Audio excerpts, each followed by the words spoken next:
Tingginya intensitas hujan dalam sepekan terakhir mengakibatkan banjir di Kota Jambi semakin meluas.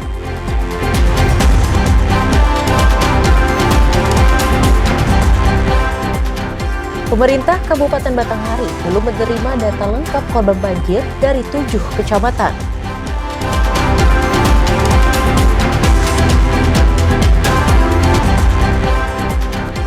Satgas Pangan Kabupaten Tebo menemukan isi minyak kita tak sesuai takaran.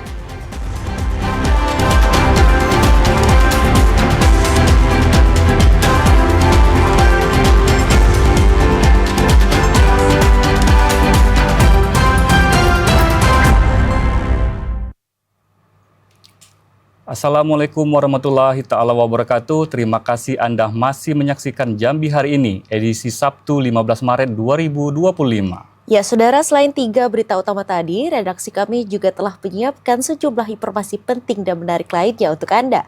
Bersama saya, Malika Hijriati Dewi. Dan saya Andri Wijaya, inilah Jambi Hari Ini selengkapnya.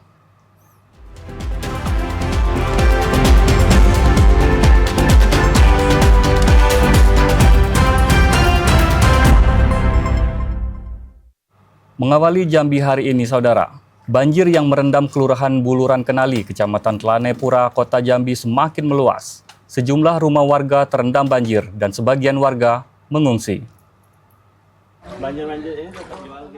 Sepekan sudah berlalu, banjir merendam RT 01 dan RT 17 Kelurahan Buluran Kenali, Kecamatan Telanepura, Kota Jambi. Banjir juga meluas hingga ke sejumlah titik pemukiman warga. Hal itu disebabkan tingginya intensitas hujan sepekan terakhir yang mengguyur sejumlah wilayah di Kota Jambi, mengakibatkan meluapnya air Sungai Batanghari hingga merendam pemukiman warga. Selain itu juga kiriman air dari daerah hulu semakin membuat debit Sungai Batanghari naik. Ketua RT 01 Kelurahan Buluran Kenali mengatakan, 30 rumah warga di RT-nya terendam banjir. Hingga sore ini banjir terus mengalami peningkatan. Selain rumah warga, banjir juga merendam akses jalan sehingga transportasi darat lumpuh total. Saat ini ketinggian banjir mencapai 1 meter lebih. Warga yang rumahnya terendam banjir terpaksa memindahkan semua barang ke tempat yang lebih tinggi. Kalau 2 hari ini parah nih Bu. Kalau kemarin gimana? Iya, termasuk kemarin lah. Apalagi hari ini hujannya malam dari jam berapa tuh, itu membuat air itu debit Batanghari ini luar biasa dalamnya. Kalau masuknya naponya jam 12 tadi malam. Air naiknya ini hari apa ya kemarin yo? Ada seminggu. Oh, seminggu ada. Kuat naiknya. Beda dari tahun yang lalu kan. Warga berharap pemerintah dapat segera memberikan solusi dan bantuan atas musibah yang mereka alami. Ashar, TVRI Jambi melaporkan. Ya, sementara itu saudara, Dinas Damkar dan Penyelamatan Kota Jambi bakal menyiapkan tenda pengungsian bagi warga yang terdampak banjir. Hal ini sebagai antisipasi jika banjir di Kota Jambi terus meningkat. Kurang lebih 100 rumah warga di Kota Jambi terendam banjir hingga ke dalam rumah akibat luapan Sungai Batanghari. Dikhawatirkan banjir akan terus meluas karena intensitas hujan masih cukup tinggi. Dinas Pemadam Kebakaran dan Penyelamatan Kota Jambi mengambil langkah cepat dalam membantu masyarakat yang terdampak banjir. Pihaknya akan membangun tenda pengungsian dan dapur umum di wilayah yang terendam banjir, baik di kawasan Legok Kota Jambi dan seberang Kota Jambi. Meski demikian, tenda pengungsian tersebut belum didirikan karena belum ada permintaan dari masyarakat yang terdampak banjir. Dan yang sekarang yang kita harus berjaga, siap siaga adalah dari hulu, itu akan hujan masih lebat, akan turun nanti ke Kota Jambi melalui Sungai Batanghari, dan sementara air masih pasang di perairan laut pantai timur, yaitu Tungkal, sehingga Tungkal pun masih terendam banjir dan terhambat untuk ke hulu, dari hilir ke hulu. Nah, ini yang kita antisipasi sehingga masyarakat nanti kita juga mengimbau apabila ada permintaan untuk tenda pengungsi kita akan lakukan pemasangan tenda pengungsi, dan apabila tenda pengungsi itu sudah diisi sangat penuh dengan masyarakat yang mengungsi, maka kita akan lakukan juga membuat dapur umum yang nanti dikoordinasikan dengan dinas sosial. Rencananya tenda pengungsi itu di daerah mana Bang yang bakal kita bangun? Kita sudah memetakan beberapa titik apabila misalnya banjir di daerah Pulau Pandan, berarti di atasnya, banjir itu di daerah Penyengat Rendah, berarti di daerah daratan, dan seterusnya, termasuk juga di Pelayangan dan Danau Teluk, dan termasuk juga Sulanjana. Nah, sampai saat ini belum ada permintaan dari masyarakat yang untuk mengungsi sehingga untuk dibuat tenda pengungsi. Berdasarkan perakiraan BMKG Provinsi Jambi, intensitas hujan masih cukup tinggi dalam beberapa hari ke depan, sehingga potensi banjir masih akan terus terjadi. Joko, TVRI Jambi melaporkan. Sementara itu, saudara, banjir yang kerap terjadi di Kota Sungai Penuh merupakan persoalan serius yang sangat perlu diselesaikan oleh pemerintah. Selain tingginya curah hujan, penyebab utama sering terjadinya banjir adalah kondisi Sungai Batang Merau dan juga Sungai Batang Bungkal yang mengalami pendangkalan. Persoalan banjir yang kerap terjadi di Kota Sungai Penuh menjadi perhatian serius bagi pemerintah dan seluruh masyarakat Kota Sungai Penuh. Tak hanya disebabkan tingginya curah hujan, terjadinya banjir juga disebabkan kondisi Sungai Batang Merau dan Sungai Batang Bungkal yang mulai mengalami pendangkalan. Sekretaris Daerah Kota Sungai Penuh, Alpian, mengatakan sebanyak 254 jiwa terkena dampak banjir. Selain itu, pihaknya juga telah mengimbau kepada seluruh masyarakat agar tidak membangun di sekitar bantaran sungai, dan pihaknya juga telah menyiapkan lahan bagi masyarakat yang ingin pindah dari bantaran Sungai Batang Merau maupun Sungai Batang Bungkal. Pak, ada di 6 kecamatan. Itu sebanyak 254 jiwa. Ini yang harus kita siapkan untuk bantuan, baik dari BPBD maupun dari sosial. Juga pihak tempat juga sudah menyiapkan akan mendata seluruh, baik bukan di Sungai Bungkal ini saja, juga di kecamatan lain yang terdampak longsor. Pemerintah akan terus memantau kondisi sungai yang ada di Kota Sungai Penuh, baik dengan cara melakukan normalisasi maupun pembangunan bronjong, sehingga permasalahan banjir di Kota Sungai Penuh dapat teratasi. Fahlan Diandra, TVRI Jambi melaporkan. Sementara itu, saudara, sudah hampir 2 pekan banjir melanda pemukiman warga di Kabupaten Batanghari. Namun sejauh ini belum ada upaya bantuan kebutuhan pokok dari pemerintah terhadap korban banjir tersebut. Banjir yang masih melanda pemukiman warga di 7 kecamatan di Batanghari memicu terganggunya aktivitas warga. Bahkan sudah hampir 2 pekan banjir terjadi, warga belum juga mendapatkan bantuan logistik makanan dari pemerintah daerah setempat. Terkait hal ini, Sekretaris BPBD Batanghari Samra Lubis menyebutkan, alasan belum tersalurkannya bantuan karena pihaknya belum menerima secara lengkap data warga terdampak banjir di 7 kecamatan tersebut. Kelengkapan data itu sangat diperlukan untuk menjadi rujukan pemerintah dalam menentukan kuota atau jumlah bantuan logistik makanan yang harus disalurkan agar tepat sasaran. Kalau kita tidak punya data kan macam-macam estimasi jumlah, cuma jumlah yang maupun kalau ada nanti pengadaan ya. Nah, itu dulu kita estimasi dulu jumlahnya. Nanti kita kan kalau ada pengadaan nanti tidak lagi berkali-kali kan gitu. Samral mengimbau agar kepala desa yang desanya terendam banjir untuk segera menyelesaikan pendataan kepala keluarga terdampak banjir tersebut dan langsung menyampaikannya kepada pemerintah daerah untuk direkap sebagai calon penerima bantuan. Ade Juniawan, TVRI Jambi melaporkan. Ya, saudara, sebagai bentuk kepedulian kepada warga yang menjadi korban banjir di wilayah kerjanya, manajemen PT Bumi Bara Makmur Mandiri memberikan bantuan paket sembako. Sebanyak 400 paket sembako dibagikan kepada warga di 3 desa dalam Kecamatan Batin 24, Kabupaten Batanghari.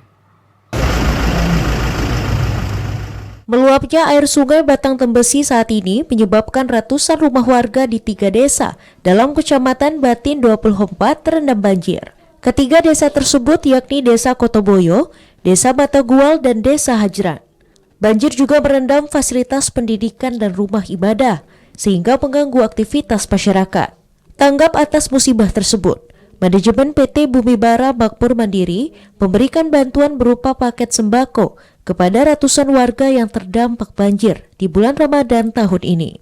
Penyaluran sembako diawali dari kantor Kepala Desa Kotoboyo dan diterima langsung oleh Kades setempat bersama sejumlah warganya. Saya selaku Kepala Desa Kotoboyo mengucapkan terima kasih pada PT BUMN juga dari pihak SDM yang telah peduli terhadap Desa Kotoboyo, telah memberikan bantuan untuk paket sembako. Tentunya kami ucapkan terima kasih.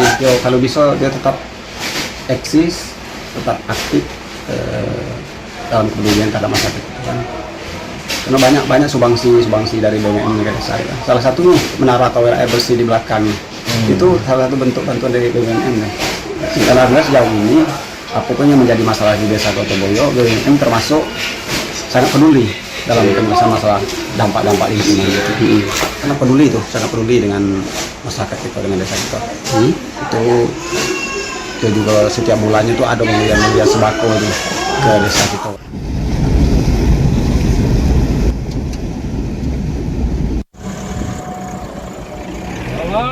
Setelah menyalurkan bantuan di Desa Kotoboyo, tim kembali melanjutkan perjalanan menuju Desa Batagual. Di desa tersebut, terdapat 170 rumah warga yang terendam akibat luapan air Sungai Batang Tembesi, Kabupaten Batanghari. Tujuan terakhir penyaluran bantuan sembako pada Kamis 13 Maret 2025, yaitu di Desa Hajran. Ratusan paket sembako diterima oleh kepala desa setempat dan langsung didistribusikan kepada warganya. Untuk PT BBM sangat bagus, selama ini memang dia aktif membantu masyarakat Desa Hajran, terutama di bidang CSR desa. Terus bantuan hari ulang tahun, 17 Agustus, sudah itu Idul Fitri, termasuk bencana-bencana kayak ini, bencana banjir kan. Jadi kami juga terima kasih banyak selaku pemerintahan desa dan masyarakat Desa Hajran untuk bantuan dari perusahaan PT BBM dan PT SDM. Berarti kontribusinya nyata ya Pak dari nyata, BBM? Oke. Kami juga dapat bantuan setiap bulan juga ada gitu dari PT. Alhamdulillah. Diharapkan bantuan yang telah diberikan dapat membantu meringankan beban dan membantu memenuhi kebutuhan korban banjir di bulan Ramadan. Tim redaksi TVRI Jambi melaporkan. Ya saudara, tetaplah bersama Jambi hari ini karena kami masih akan kembali dengan sejumlah informasi penting dan menarik lainnya. Di antaranya, Perum Bulog Kuala Tungkal kembali menyalurkan beras ke pengecer sebanyak 2 ton per minggu.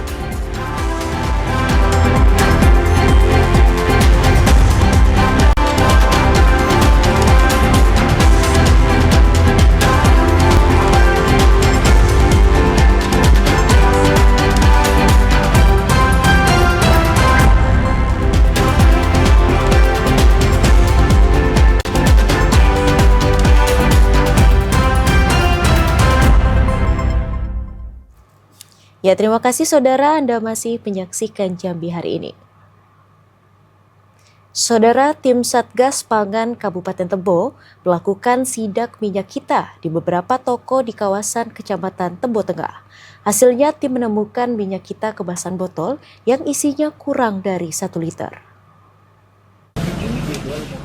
Maraknya peredaran minyak kita yang tidak sesuai takaran. Tim Satgas Pangan Kabupaten Tebo beberapa waktu lalu melakukan sidak ke sejumlah toko di wilayah Kecamatan Tebo Tengah. Sidak dilakukan untuk mengetahui apakah peredaran minyak kita yang volumenya tak sesuai tersebut beredar di Kabupaten Tebo. Setelah mendatangi beberapa toko dan melakukan pengecekan minyak bersubsidi tersebut, tim Satgas Pangan Kabupaten Tebo menemukan kemasan botol minyak kita ternyata kurang dari 1 liter atau hanya 960 ml. Kabid Perdagangan Disperindak Tebo, Edi Sopian menjelaskan, hasil dari sidak di beberapa toko di wilayah Kecamatan Tebo Tengah sudah ditindaklanjuti oleh Polres Tebo. Bahkan beberapa minyak kita yang sudah terlanjur beredar diminta untuk ditarik dan tidak diperjualbelikan kepada masyarakat. Demi mencegah peredaran minyak kita kemasan botol yang kurang dari 1 liter, Edi Sopian mengaku sudah berkomunikasi dengan beberapa distributor yang ada di Kabupaten Tebo. Terjadi ada beberapa hal yang dapat kalau yang kemasan itu kami ukur dengan alat tera, itu yang kemasan plastik itu pas 1 liter. Yang ukuran botol aqua itu kurang 1 liter. Tim Satgas Pangan juga telah melakukan uji sampel minyak kita kemasan bantalan, dan hasilnya volume telah sesuai dengan ketentuan takaran yakni 1 liter. Intizam TVRI Jambi melaporkan. Guna memastikan stabilitas harga serta takaran minyak goreng bersubsidi minyak kita sesuai standar, Diskoperindak dan Polres Tanjung Jabung Barat melakukan pengawasan dan sidak. Sejumlah swalayan dan distributor di kota Kuala Tungkal disidak oleh Diskoperindak dan jajaran Polres Tanjung Jabung Barat. Pengecekan dilakukan untuk memastikan ketersediaan stok menjelang Hari Raya Idul Fitri tercukupi, serta melakukan pengecekan khusus minyak kita kemasan 1 liter hingga 2 liter. Pengecekan dilakukan menggunakan alat ukur tera. Hasil dari pengecekan volume menunjukkan rata-rata takaran dalam kemasan sesuai dengan standar. Kepala Dinas Koperasi, Usaha Mikro, Kecil dan Perdagangan Kabupaten Tanjung Jabung Barat, Sawaludin F. Tanjung mengatakan, pengecekan tidak hanya fokus terkait harga, melainkan takaran kemasan hingga stok ketersediaan. Sementara dari sejumlah toko dan distributor yang dilakukan pengecekan, ditemukan terdapat beberapa toko yang menjual di atas harga eceran tertinggi. Kita cek ukuran dari minyaknya, kemudian harganya juga gitu. Dan akan kita telusuri dengan melihat faktor-faktornya dengan D1-nya. Jadi penyuplai atau pabrikannya di Jambi, berapa harga dari pabriknya, kemudian perolehan harga dari distributor. Kepala Dinas Koperindak Tanjung Jabung Barat juga mengatakan, pengawasan serta sidak harga terhadap produk-produk kebutuhan masyarakat ini akan terus dilakukan hingga mendekati Hari Raya Idul Fitri. Didi Haryadi, TVRI Jambi melaporkan. Ya saudara, sempat dihentikan oleh pemerintah, beras SPHP kembali didistribusikan. Pengecer di Kabupaten Tanjung Jabung Timur hanya dijatah 2 ton per minggu. Perum Bulog kantor cabang Kuala Tungkal kembali menyalurkan beras stabilisasi pasokan dan harga pangan atau SPHP selama Ramadan 1446 Hijriah. Setelah sempat dihentikan sementara mulai 7 Februari 2025. Penyaluran beras murah tersebut sangat dinantikan oleh seluruh lapisan masyarakat Kabupaten Tanjung Jabung Timur. Di tengah tingginya harga beras premium, salah seorang pedagang di Pasar Rakyat Kecamatan Muara Sabak Barat, Kabupaten Tanjung Jabung Timur, Sukirno mengatakan, sangat bersyukur karena keran pendistribusian beras SPHP kembali dibuka. Sebab penundaan pendistribusian beras SPHP hampir sebulan itu berkaitan dengan kebijakan pemerintah yang mengutamakan stabilisasi pasokan dan harga pangan. Hal itu bertujuan untuk menjaga kestabilan harga di tingkat petani dan konsumen. Dalam penjualan beras SPHP ini, masing-masing toko maupun agen dijatah oleh Bulog sebanyak 2 ton per minggu. Jika habis kurang dari seminggu, agen tidak boleh mengambil stok beras tersebut. Sementara untuk harga, beras SPHP dijual dengan harga eceran tertinggi atau HET Rp65.500 per karung ukuran 5 kg. Sedangkan per kilogramnya dijual seharga Rp12.500. Masyarakat berharap beras SPHP tetap terus disalurkan mengingat masih tingginya harga beras premium di pasaran. Adanya beras SPHP bertujuan untuk menstabilkan kenaikan harga beras dan membantu masyarakat mendapatkan beras kualitas baik dengan harga yang terjangkau. Khalifa Fatria, TVRI Jambi melaporkan. Gunakan anggaran sebesar Rp1,5 miliar, KPU Kabupaten Bungo siap melaksanakan pemungutan suara ulang pada 5 April 2025. Komisi Pemilihan Umum KPU Kabupaten Bungo sudah menghitung kebutuhan anggaran untuk pelaksanaan pemungutan suara ulang PSU pada hari Sabtu tanggal 5 April 2025 mendatang. Anggaran 1,5 miliar tersebut akan digunakan untuk keperluan selama pelaksanaan tahapan dan penyelenggaraan PSU sampai tuntas. Ketua Komisi Pemilihan Umum Kabupaten Bungo, Armidis, mengatakan, anggaran sebesar 1,5 miliar tersebut bersumber dari dana hibah APBD Kabupaten Bungo untuk pilkada. Anggaran ini nantinya digunakan untuk honor badan ad hoc, mulai dari PPK, PPS, dan KPPS, serta kebutuhan logistik seperti surat suara dan alat kelengkapan di TPS saat pelaksanaan PSU. Sedangkan anggaran terbesar akan digunakan untuk honor badan ad hoc. Sementara untuk badan ad hoc akan dilakukan evaluasi berbasis kinerja. Seandainya pada pilkada November 2024 bagus kinerjanya, maka akan dipertahankan. Kemarin kami sudah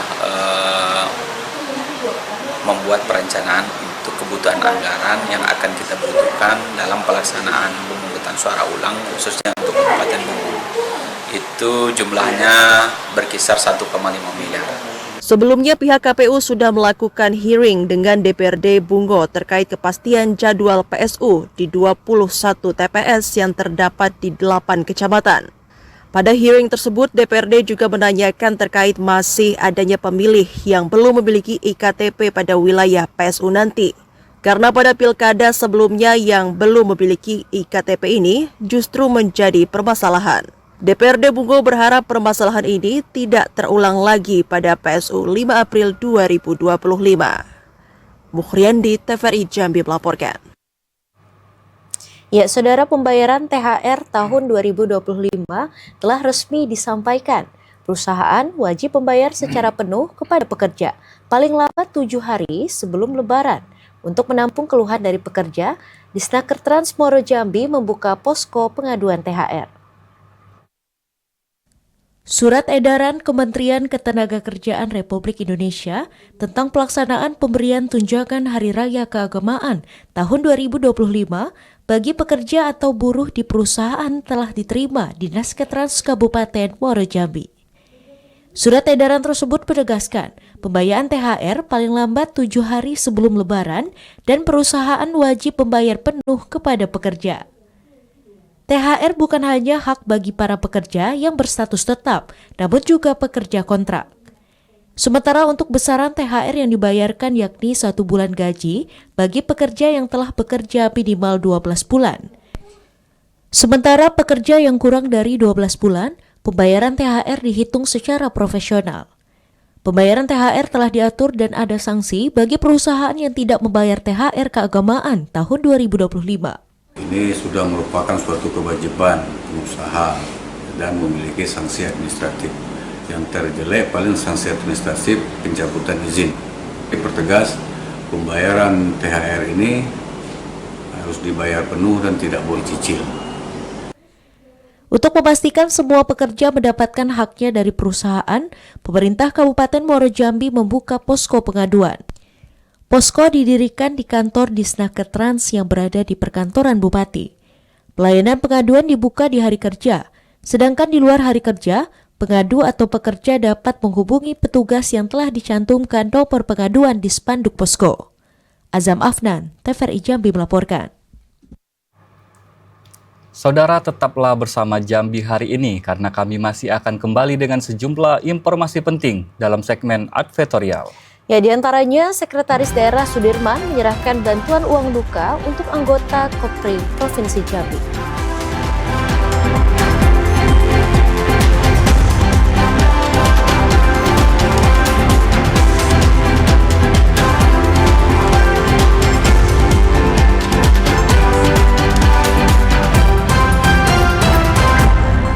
Terima kasih Anda masih menyaksikan Jambi hari ini dalam segmen advertorial. Saudara, Sekda Provinsi Jambi yang juga Ketua Korpri Provinsi Jambi Sudirman secara simbolis menyerahkan bantuan uang duka bagi anggota Korpri Provinsi Jambi yang telah meninggal dunia.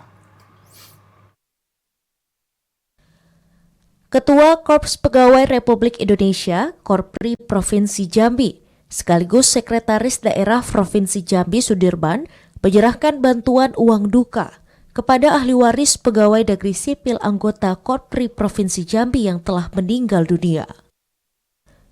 Penyerahan bantuan uang duka yang diberikan secara simbolis kepada 5 ahli waris anggota Korpri Provinsi Jambi dilakukan di ruang kerja Rumah Dinas Sekda Provinsi Jambi. Sudirman mengatakan, penyerahan bantuan tersebut merupakan wujud kepedulian dan penghormatan Korpri Provinsi Jambi kepada almarhum dan almarhumah aparatur sipil negara di lingkup Pemprov Jambi yang telah mengabdi dan mendedikasikan diri untuk pembangunan dan kemajuan daerah. Korpri Provinsi Jambi terus berupaya melahirkan program-program yang dapat memberikan kebermanfaatan dan kesejahteraan bagi seluruh anggotanya. Pemberian bantuan uang duka bagi ASN yang menyentuh nominal hingga di atas 40 juta rupiah menjadi program baru yang diberlakukan Korpri Provinsi Jambi untuk mempererat kebersamaan seluruh anggota Korpri dan keluarga. Sudirman berharap bantuan uang duka bagi anggota Korpri yang telah meninggal dunia dapat menjadi program yang terus diterapkan pada kepengurusan Korpri hingga masa yang akan datang. Mudah-mudahan ini bisa membantu dan hari ini diserahkan 5 dari ahli waris ASN provinsi yang meninggal dunia. Secara simbolis, alhamdulillah warga ahli waris hadir. Atas nama pemerintah Provinsi Jambi mengucapkan terima kasih atas pengabdian mereka di pemerintah Provinsi Jambi. Dan kami juga turut berbelasungkawa semoga almarhumah diampuni segala dosa-dosanya. Nominal yang sampai 40 juta ini program baru dari Korpri ini, Pak? Ya, kita sudah memberlakukan sejak tahun 2023 ya. Masing-masing anggota Korpri Provinsi Jambi yang meninggal dunia total mendapatkan bantuan uang duka senilai 42 juta rupiah. Randy Arta, TVRI Jambi melaporkan. Ya, Saudara, pemerintah Kabupaten Bungo mendistribusikan 6.800 paket sembako dan 7.082 kupon zakat konsumtif kepada mustahik. Bupati sangat mengapresiasi para muzaki yang telah menyalurkan zakatnya melalui Basnas. Pemerintah Kabupaten Bungo bersama Basnas menyalurkan zakat konsumtif sebanyak 7.082 kupon zakat konsumtif serta 6.800 paket sembako. Penyaluran zakat konsumtif tersebut diserahkan langsung Bupati Bungo serta unsur Forkopimda, bertempat di Rumah Dinas Bupati Bungo, serta diterima langsung oleh para mustahik secara simbolis dari 17 perwakilan kecamatan. Bupati Bungo Masyhuri mengatakan, setiap tahunnya Badan Amil Zakat atau Basnas Kabupaten Bungo telah melaksanakan perannya dalam pengelolaan zakat dengan menyalurkan zakat konsumtif kepada para mustahik di Kabupaten Bungo. Diharapkan dengan momentum ini hendaknya kesadaran masyarakat semakin tinggi untuk terus berzakat. Selain itu juga berinfak dan bersedekah melalui Basnas Kabupaten Bungo. Zakat konsumtif di Kabupaten Bungo ini simbolis, yang lain sudah disalurkan melalui kecamatan masing-masing. Pertama, kami mengapresiasi Basnas Kabupaten Bungo yang telah menyalurkan zakat konsumtif ini. Kemudian juga kami berterima kasih kepada para muzaki yang telah memberikan zakatnya sehingga bermanfaat bagi masyarakat kita, khususnya yang berhak menerima zakat ini. Kemudian juga kami menghimbau kepada para muzaki untuk menyalurkan zakatnya melalui Basnas Kabupaten Bungo. Bupati juga minta pihak Basnas agar terus bersinergi dan berkolaborasi dengan pemerintah daerah guna menggali seluruh potensi zakat yang ada di Kabupaten Bungo. Selain menggarap potensi zakat yang sudah ada, juga memaksimalkan potensi zakat bagi aparatur sipil negara dan lembaga-lembaga lainnya seperti lembaga keuangan dan perbankan. Bupati juga meminta kepada mustahik yang menerima zakat konsumtif untuk menggunakan uang dengan kebutuhan yang seperlunya dan jangan digunakan untuk keperluan yang tidak bermanfaat. Mukriandi, TVRI Jambi melaporkan. Saudara Wakil Bupati Sarolangun Geri Trisatwika menghadiri kegiatan pasar murah yang diselenggarakan pemerintah Provinsi Jambi bersama Perum Bulog Kanwil Jambi. Kegiatan digelar di Laman Basamo Lapangan Sriwijaya, Kelurahan Dusun Sarolangun. Pemerintah Provinsi Jambi di bulan suci Ramadan 1446 Hijriah ini rutin menggelar pasar murah di berbagai kota dalam Provinsi Jambi. Operasi pasar ini untuk memberikan layanan kepada masyarakat agar mendapatkan bahan pokok dengan harga terjangkau. Wakil Bupati Sarolangun Geri Trisatwika dalam sambutannya memberikan apresiasi kepada jajaran pemerintah Provinsi Jambi terkait operasi pasar murah yang diselenggarakan pemerintah Provinsi Jambi. Dalam rangka membantu mengendalikan harga bahan pokok di pasaran.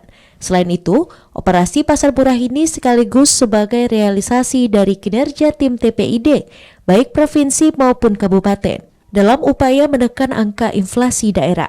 Harus kita apresiasi bersama yang dimana diadakannya pasar murah ini yang dilakukan di seluruh kabupaten kota ya Pak. Ya, di seluruh kabupaten kota di seluruh provinsi Jambi.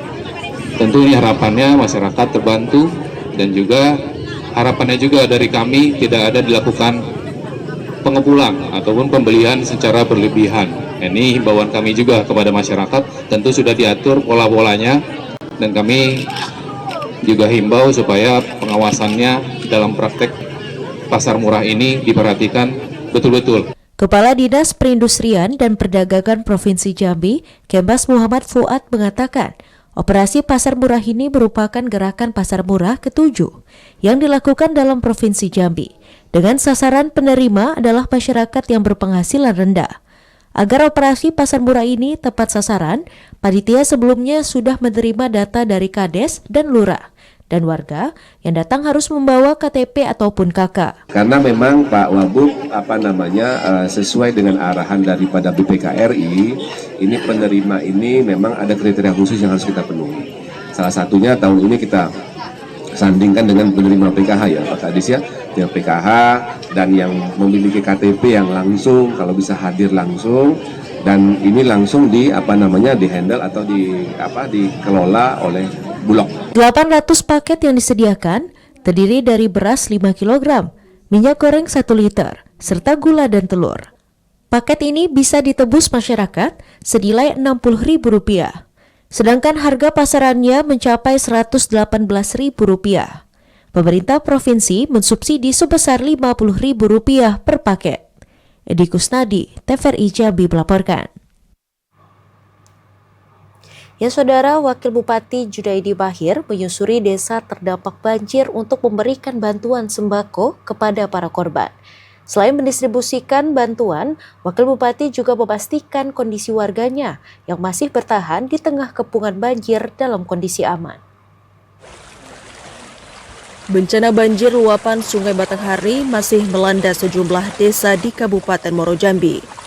Guna memastikan semua kebutuhan logistik, terutama bahan pokok masyarakat terpenuhi, Wakil Bupati Junaidi Mahir menyusuri desa yang terdampak di Kecamatan Taman Rajo untuk memberikan bantuan sembako kepada para korban banjir Jumat siang kemarin.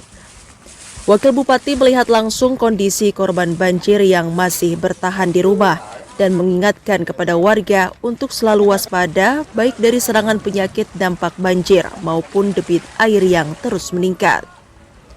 Wabub memastikan semua fasilitas kesehatan dapat memberikan pelayanan kepada warga dan di setiap kecamatan telah disiagakan tempat pengungsian bagi korban banjir. Rumah jadi memang banyak, tapi katanya ini memang setiap tahun adanya seperti ini ya kita jalanin harus.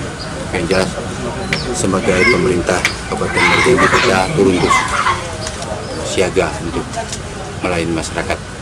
Ya mudah-mudahan cepat surut Mas ya, sehingga kita bisa beraktif kembali. Wakil Bupati Junaidi Mahir juga menegaskan pemerintah daerah selalu berkoordinasi untuk pemenuhan kebutuhan para korban banjir. Koordinasi dilakukan baik antar OPD di lingkup Pemkab Muaro Jambi, Basnas, dan korporasi. Azam Afnan, TVRI Jambi melaporkan. Saudara, tetaplah bersama Jambi hari ini karena kami masih akan kembali dengan sejumlah informasi penting dan menarik lainnya. Ya saudara, Komunitas Konservasi Indonesia gelar kegiatan dalam peningkatan peran spiritual.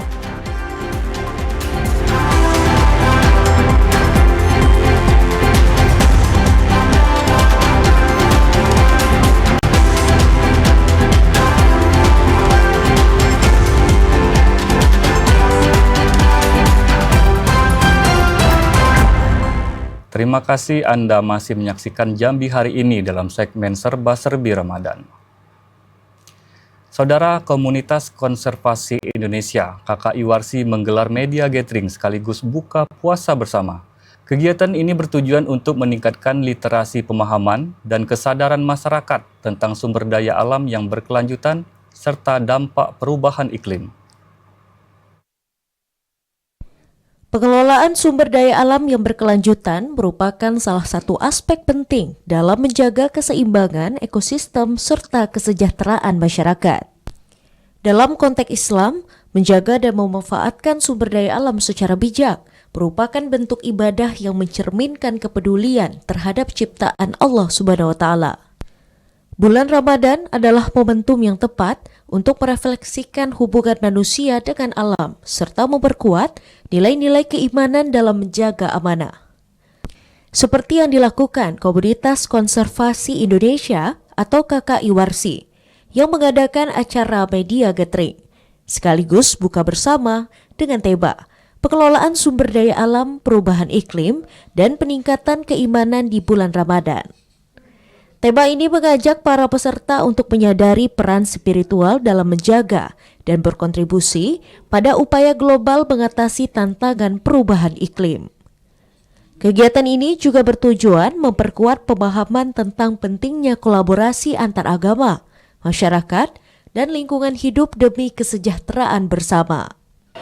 Nah, sejak 2013 Warsi telah mencoba mengembangkan Community Carbon Non-Market ini. Alhamdulillah pada tahun 2018 sudah mendapat atensi dari publik, terutama publik internasional yang memberikan insentif kepada masyarakat atas keberhasilan mereka menjaga hutan. Nah, ini yang coba kita promosikan di tingkat nasional. Pada acara tersebut, KKI Warsi menekankan pentingnya peran media dalam menyampaikan pesan-pesan konservasi keberlanjutan lingkungan, khususnya dalam mengatasi tantangan yang ditimbulkan oleh perubahan iklim. Kegiatan ini ditutup dengan berbuka bersama dan salat berjamaah. Iwan Hendri, TVRI Jambi melaporkan.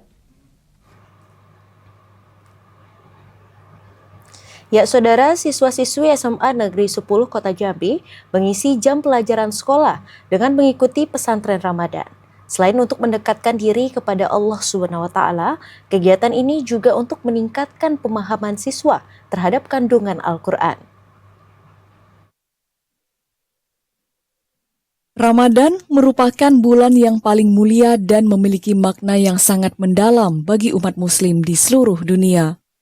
Ramadan tidak hanya melekat dengan ibadah puasa, namun juga menjadi waktu yang istimewa untuk mendekatkan diri kepada Allah Subhanahu wa Ta'ala, memperbaiki diri, dan memperkuat hubungan sosial dengan sesama. Keistimewaan bulan suci Ramadan dimanfaatkan oleh SMA Negeri 10 Kota Jambi untuk meningkatkan pemahaman keagamaan kepada peserta didik. Sama seperti tahun-tahun sebelumnya, pada Ramadan 1446 Hijriah ini, SMA Negeri 10 Kota Jambi juga melaksanakan pesantren Ramadan. Kepala SMA Negeri 10 Kota Jambi Nova Deswita mengatakan, selain tadarus Al-Quran, pesantren Ramadan juga diisi dengan kultum. Kegiatan ini yang dilaksanakan pada pukul 7.15 hingga 9.00 waktu Indonesia Barat ini bertujuan untuk meningkatkan pemahaman siswa terhadap isi kandungan Al-Quran sebagai tuntunan kehidupan. Tidak hanya itu, kegiatan ini juga sebagai wujud implementasi program Gerakan Ramadan Anak yang dicanangkan pemerintah pusat. Memahami isi kandungan Al-Quran akan berdampak positif pada aspek mental, spiritual, dan intelektual peserta didik. Anak-anak 1 jam pelajaran itu 30 menit. Kemudian jadwalnya juga kita lebih memperbanyak untuk meningkatkan karakter, kemudian iman dan takwa anak, dan kemudian juga akhlak mulianya anak. Dan itu kita laksanakan bahwa anak-anak itu dilaksanakan kegiatan-kegiatan tarusan, kemudian juga ada kepemimpinan Islam, kemudian juga ada fikih, kemudian juga tadarusan itu lebih kurang 2 jam kita lakukan, lebih banyak membaca Al-Quran dan melatih diri anak-anak gitu. Kemudian juga ada kultum di masjid kita laksanakan. Jadi setiap hari itu ada 3 kelas yang kita arahkan ke masjid, yang lainnya belajar. Belajar itu selama 30 menit. Salah seorang siswi Elianti mengatakan, pesantren Ramadan memberikan manfaat yang positif bagi dirinya dan siswa-siswi lainnya. Selain dapat memahami isi kandungan Al-Quran, pesantren Ramadan juga dapat menambah keimanan dan ketakwaan kepada Allah Subhanahu wa Ta'ala. Daniel Iwan Henry, TVRI Jambi, melaporkan. Saudara, memiliki rasa yang manis dan gurih. Buah pisang kerap dijadikan sebagai bahan olahan makanan dengan berbagai rasa. Saat Ramadan, pisang juga kerap dijadikan bahan untuk membuat kolak pisang. Menu ini menjadi salah satu hidangan favorit keluarga saat berbuka puasa. Saat bulan Ramadan, menemukan kolak pisang bukan hal yang sulit. Pasalnya menu yang satu ini kerap dijajakan pedagang untuk menu berbuka puasa. Membuatnya pun tidaklah sulit, karena bahan-bahan yang digunakan untuk memasaknya mudah ditemukan di lingkungan sekitar. Di antaranya adalah buah pisang. Banyak masyarakat yang menggunakan pisang lilin atau dipadu-padankan dengan ubi jalar dan singkong, kemudian santan kelapa, gula aren, gula pasir, daun pandan, dan sedikit garam. Salah seorang ibu rumah tangga, Eli, mengatakan cara membuat kolak pisang sangat mudah. Pertama, buah pisang dikupas dan dibelah menjadi 2. Kemudian dimasukkan santan, gula pasir, dan gula merah. Kemudian daun pandan serta sejumput garam. Dimasak di atas kompor dengan api sedang hingga mendidih. Setelah mendidih dan matang, kolak pisang siap dihidangkan. Sudah anak-anak paling suka dan termasuk makanan favorit untuk anak-anak. Biasa memang di setiap bulan puasa atau seperti apa, Bu? Kadang hari-hari biasa pasti ada kolak juga. Terutama di bulan puasa pasti ada. Kenapa milih kolak nih, Bu? Apakah karena dia punya cita rasa manis atau seperti apa? Karena kolak nih enak, manis, dan juga bisa dicampur nanti sama cendol. Kolak pisang menjadi salah satu menu favorit saat berbuka puasa. Jika di luar bulan Ramadan, jarang pedagang yang menjual menu satu ini. Namun di bulan Ramadan, kolak pisang dapat dijumpai hampir di semua pedagang takjil. Yogi Rabadani, TVRI Jambi melaporkan. Terima kasih saudara, Anda masih menyaksikan Jambi hari ini. Selanjutnya, reptil yang dianggap sebagai hewan liar dan menyeramkan ternyata dapat menjadi binatang peliharaan di rumah. Salah seorang warga kota Jambi mempunyai hobi yang terbilang cukup unik, yakni memelihara reptil. Berawal dari ketertarikan terhadap binatang saat kecil, Muhammad Wali warga kota Jambi mempunyai hobi unik, yakni memelihara reptil. Lelaki yang akrab dengan sapaan Muhammad Liwa ini mulai menggeluti dunia reptil pada tahun 2011 dengan menjadi anggota komunitas ular. Reptil yang dipelihara di rumahnya yakni ular dan biawak. Ia memelihara sekitar 30 ekor ular berjenis wagler, kobra, dan sanca, serta 2 ekor biawak. Selain senang, Wali mengaku tertarik memelihara reptil karena perawatannya mudah dibandingkan hewan lainnya. Sebagai pemuda yang gemar bepergian, memelihara ular tidaklah sulit karena ular yang ia miliki cukup diberi makan 1 minggu sekali. Kalau hobi itu sejak kecil, cuma kalau terhitung benar-benar gelut di dunia reptil itu mulai dari 2011. Itu waktu itu saya masuk komunitas ular kan di Jambi. Nah, jadi kebetulan dapat informasi dari, kalau zaman dulu tuh di Kaskus. Nah, di Kaskus itu ada yang bilang bahwa di Indonesia itu banyak komunitas reptil nih. Nah, di Jambi itu baru ada satu 2011, yaitu Jambi Reptile Community kan. Nah, saya gabunglah di situ. Selain memelihara reptil, Wali juga turut membantu untuk melindungi agar ular yang masuk ke pemukiman tidak menyerang warga. Hingga kini, ia sudah menangkap ratusan ekor ular di lingkungan masyarakat. Ular yang diperoleh biasanya dikarantina di rumah, kemudian dilepas dan diliarkan ke tempat yang aman. Salah satu ular yang diperoleh dari hasil rescue yaitu ular kobra. Ular ini terlihat cantik dengan kulit berwarna putih dan termasuk jenis langka. Meski Wali sudah terbiasa memelihara ular, namun ia tetap berhati-hati serta memastikan ular yang ia pelihara aman dan tidak mengganggu warga sekitar. Titi, Iwan, TVRI Jambi melaporkan. Demikian Jambi hari ini, saudara. Terima kasih atas perhatian dan kebersamaan Anda. Akhirnya saya Andri Wijaya. Dan saya Malika Hijriati Dewi bersama kerabat kerja yang bertugas pamit undur diri. Wassalamualaikum warahmatullahi wabarakatuh dan sampai jumpa.